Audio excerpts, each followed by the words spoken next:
May aalis na Kalingap Angels at tuluyan ang lilipat gaano ito ka-confirm. Mapagpalang araw po sa inyong lahat mga Kalingap viewers. Sanay palagi po nating suportahan sina Kuya Val Santos Matubang at Kalingap Rab sa kanilang adhikain na mabigyan ng tulong ang mga taong hikahos sa buhay. At pakiusap lang po na sana tapusin nyo ang panonood sa vlog na ito upang maunawaan nyo ang nilalaman nito.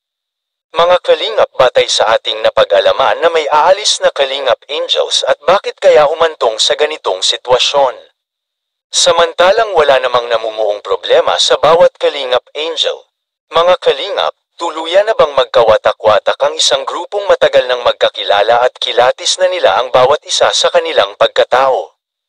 Ano kayang hakbang ang gagawin ni Kalingap Rab upang mapigilan ang ganitong klaseng pangyayari na hindi dapat mangyari mga Kalingap?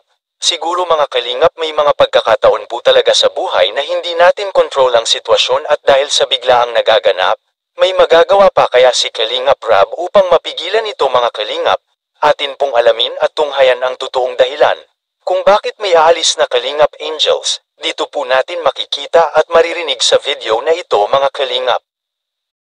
Kumusta naman kayo dito sa place nyo? Kumusta naman? Kasi balita ako, may mga parang may lilipat daw. Anong plano niyo dito? May lilipat po na pan. Parang magbubukod daw, sabi. Hindi niyo pa ito mag-uusapan? Hindi pa po. So, yun nga. Kasi nga, nagkakaroon ng problema dun sa sponsor. Parang nag-overlap yung sponsorship. Si Carla may sponsor, si Joy may sponsor. Ang gusto ng sponsor ni Carla, ang magkasama lang, si Carla at si Rose Ann. Parang ganun. Pero Ano po kasi, nagsama-sama po kasi kami. Kasi masaya po, nagkakasundo. Yun. So, mas okay sana nga kung ganun, ay magkasundo na lang din yung mga gustong tumulong. Ayan. So, kumusta naman yung first few weeks ng pagiging nursing student? Nung una, sobrang hirap kasi hindi pa familiar dun sa mga kaya nga po nabigla po sila Carla. Opo. Pero buti nagustuhan mo rin, no? Ang saya nga po. Nagustuhan mo talaga? Opo. Ang galing Kasi sa kanilang lahat, parang ikaw yung talagang malayo yung Kasi yung gusto mo dati engineer. Pero okay naman.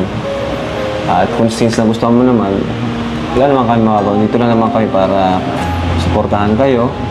Pag may kailangan ka, sabihin mo lang sa amin. Pero parang nahiya ka rin magsabi sa akin, pag may kailangan ka. Hindi ka nagme-message. Hindi. Ka naman sa magulang mo lang, sa parents mo, gano'n na wala ka ng allowance, gano'n. So, ano pakiramdam na college ka na and yun nga, minsan na kinakapos ka sa financial, anong ginagawa mo? Saan ka kumukuha ng lakas? Inspirasyon?